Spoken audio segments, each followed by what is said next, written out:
welcome back to my channel. My name is Maggie. Today I'm going to be sharing my May monthly budget. I use a zero-based budget and I'm excited to share with you what I have in store for May.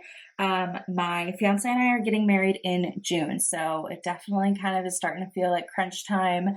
And I'm really excited because I will be able to pay for my portion of the wedding without going into any credit card debt, which is so awesome. I'm really looking forward to that, and that's a big accomplishment. So the other thing is I got a raise in April. I am a month ahead, so to speak. So the two checks I get in April, I don't use until May. And then the checks I get in May, I use in June. So this is the first budget that I'm doing where my new net income is being taken into effect, which is really exciting because it really just helped kind of boost up what I can do with my money. And right now that primary focus is the wedding and honeymoon. And then after that, we'll be shifting to a joint budget. So anyway, let's go ahead and dive in. I always like to start in my planner. So here's May. I know I could buy stickers and it would be a lot cuter, but I try to do a little decoration here or there. So this is my calendar spread. Everything in this kind of light purpley color are bills. So pretty much normal from the bill front. The only change to call out is that I'll be dropping HBO Max. I have been paying that on the 25th. I got a 6-month promotional rate for HBO Max on Black Friday. And we have watched through everything we want to watch on there. So I'm going to go ahead and cancel it. And that would also expire in May anyway. So it's not that big of a deal to cancel it a few days early, but that is changing. So that's, $375 less that I have to pay in bills. And then I've got a couple of boxes highlighted here. So I'm going to be in the city over this stretch of time. I have a dress appointment and have a couple of other appointments I need to take care of there. So I blocked that off. And then also Monday, the 27th is Memorial Day. So we have that off of work. And I do have a savings challenge of $50 to go with Memorial Day weekend. I'm hoping we have nice weather, but you never know. It's beautiful out right now as I'm filming. It looks, bright and sunny, but it's windy and 35. So you just don't know what you're going to get, but hopefully we'll have nice weather. I also will be using some savings challenge money for my self-care savings challenge that I ran last year to pay for appointments and stuff this year. But I have a hair appointment on the 15th and it'll be about $190. In the spring, I like to get a trim and full highlights. And the fall, I just get a trim and let my highlights kind of grow out. So I'm naturally a little bit darker with my hair color in winter. So I'm excited to get some highlights in, just kind of freshen up and get my, ends all trimmed and some layers put back in. The other thing to mention is I will be getting a YouTube check in May. From my analytics, I can see I've surpassed that $100 threshold. So I don't know exactly what that total will be yet. So I've got it marked here, but I'm not going to include that in my budget yet. Once the money comes through and I know how much it is, then I will reallocate it, but it's not going to be included with my starting numbers, so to speak. So that is it for my May kind of announcements here with my budget and my calendar. Let's go ahead and move into the actual numbers. Okay, so this is the budget sheet I currently use. I do this on a spreadsheet first, but I like to transfer it on paper because it makes it feel a little bit more finalized. Because I can tinker with numbers in a spreadsheet all day long. So first thing is the income. So like I said, I did get a raise at work. I did not increase my 401k or anything else like that yet. I'm going to wait until the wedding's over and our honeymoon's over. And then in July, I will make some changes. So my net income will be high for May and June, and then probably go back to a normal, little bit lower amount for the rest of the year. So for May, my income is $4,793.78. So that's awesome. A little bit extra than what I normally had been working with.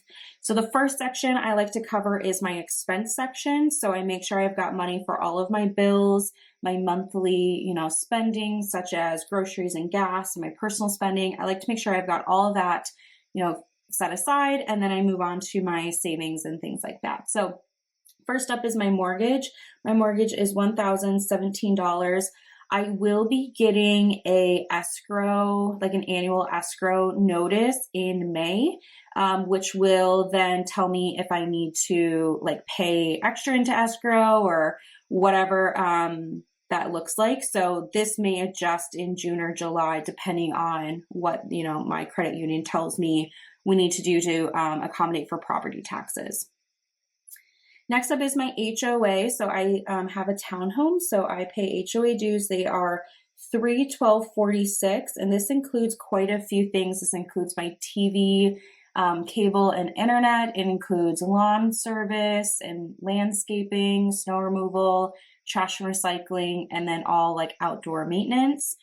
So I'm happy to pay that because pricing all those things out individually would be a heck of a lot more than that. And it's really nice that they take care of the outside stuff. For example, like my outdoor light in front of my front door, it's a motion sensor light. All my neighbors and I have them. And my motion sensor wasn't like picking up. So I just put in a little service request and somebody came and took care of it. I don't really know what they had to do, but I did try changing the light bulb first. It wasn't that. So something with like the actual connection and motion part. So, I mean, that was nice. And we do have a property management company that has a really nice app to submit stuff like that. So I'm pleased with that. Moving on to insurance. This is $225.18. This is for my car insurance, my homeowner's insurance, and I have an umbrella policy. My car insurance will renew in June. And I think I'm going to pay for the 6 month at a time. I have to see what it ends up being, but I think I'm going to switch to doing that and just have it all kind of fund through my annual sinking fund going forward. I just got to kind of see what the numbers are. I know everybody has been talking about how much their car insurance jumps, so I'm a little bit scared to see what it's going to be. Utilities this month, $86.16. And then for phone, it is $92.82. So this is my cell phone plan. It does include like hotspot and stuff like that. On occasion, we will lose internet, so that keeps me working. And also has a great international coverage. We do travel internationally about once or twice a year. So I'm happy with the phone plan I have. It works out pretty well for me. So then subscriptions, this is going to be a little bit lower. It's going to be $40.40 now that HBO Max is being removed from my monthly expenses. And then groceries, we're going to budget at $500. That's kind of the normal amount that I budget. Gas at $100, and then spending at $500. And this is something that we are kind of tracking as a couple right now to figure out what these numbers need to be moving forward in a joint budget. For example, my fiance drives a pickup truck, so he goes through quite a bit more gas than I do. So just learning about our expenses, it's been a good process. So my expense section up here totals $2,874.02, which leaves me with a remaining of $1,919.76. So that is how much I have left to allocate between my sinking funds and my cash flow section, which feels really great to know that that's what I have left over after all my bills are paid. So moving down into the sinking funds area, the first one is annual. So again, this is for annual bills.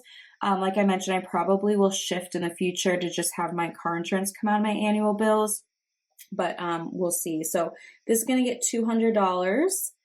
Miko is my cat, and he's going to get $50, and that's just, if I need to buy him food or litter. He will need to go to the vet this summer and also get his teeth cleaned, so we'll probably have to beef that up a little bit, but I'm going to wait to deal with that after the wedding. Incidental is also going to get $50. This is kind of like my miscellaneous fund. Things always come up. Sometimes there's unexpected bills. Sometimes, I need to kind of help another sinking fund out, or there's just random expenses. So it's great to have that in the budget. Vacation will be getting $175, and this is for future vacations. So my honeymoon will come out of my wedding fund. That's just how we decided to do it. But it is good to have money kind of building up for future vacations. We actually did just book a kind of like 2-destination trip over Thanksgiving that I'm really looking forward to later this year. So it's great to have that kind of building up. Beauty is going to get $70, and this is for, makeup, nail polish, skincare, like anything I kind of want in the beauty realm. Car will be getting $30. Gifts will be getting $60, and this is for all gifts. So Christmas, birthdays, Father's Day. We do have actually May. We will need to use the gift sinking fund to buy a couple of friends we know have kids graduating out of high school. So we'll probably, send a card with some cash. I don't know that we're going to go to the grad parties or not, but we will be needing to spend on there. We just have to figure out how much we want to contribute and, each of me and my fiance, and then send it off. Giving is going to get 20, and health will be getting 50. So this is for like over-the-counter meds. I have allergies, so I've been buying allergy pills, and just kind of, first aid, like at home health stuff, not for like big medical expenses. We do have HSA accounts that we use for big medical bills. Home will be getting 50. I'm sure I will blow through that. I've been spending a lot on our home lately, kind of sprucing up our porch and buying fresh candles. So I'm sure I can find a reason to spend the $50, though I would love to see that account build up a little bit more. Emergency fund, I'm putting $20 in. I do have a fully funded emergency fund. I just have always just kept putting $20 a month towards it. $20, in the grand scheme of things isn't that much, but it does build up over time. So that is something I've continued to do. That is also something that we're talking about of what our emergency fund is. I've had what I've saved. My fiance has emergency fund too. So we'll just kind of compare to see, like, do we need to top it off? Are we good to go? And what we want to do. Okay, so now for the exciting part, wedding. I am budgeting to put $964.76 towards the wedding in May, though I know that will increase because some of the YouTube money I get will probably go towards the wedding, as well as if I'm, under budget in gas or groceries, for example, anything extra goes towards wedding. So I'd love to see that cross $1,000 in May, but we'll just see. This is a great amount, and I'm right on track for paying for my portion of the wedding. So anyway, this sinking fund section equals $1,739.76, which leaves me with a remaining of $180, which is for my savings challenges. So I'll be pulling $140 in cash for the cash challenges and leaving $40 is digital for the roll with it challenge, which just kind of tops up some sinking funds. So that is where the last 180 is going, and that leaves me with $0.00 remaining, which is exactly what I want for a zero-based budget. So that is my May budget. I'm feeling really good about it. I've really been enjoying doing the savings challenges because of the savings challenges, I have extra money for Memorial Day weekend, which just tends to be a little bit of a spendier weekend. And yeah, I'm really glad I've been kind of still doing those while putting most of my money towards the wedding. So it's been a good balance to work towards other goals, but I'm really excited about this. So this is what I'm planning on for May, and we'll just see how things adapt and change throughout the month. Hopefully it really is just adding more to my different funds, but that's all I have for you today. Thank you so much for tuning in and watching. I hope you enjoyed, and I will see you in our next video. Take care. Bye.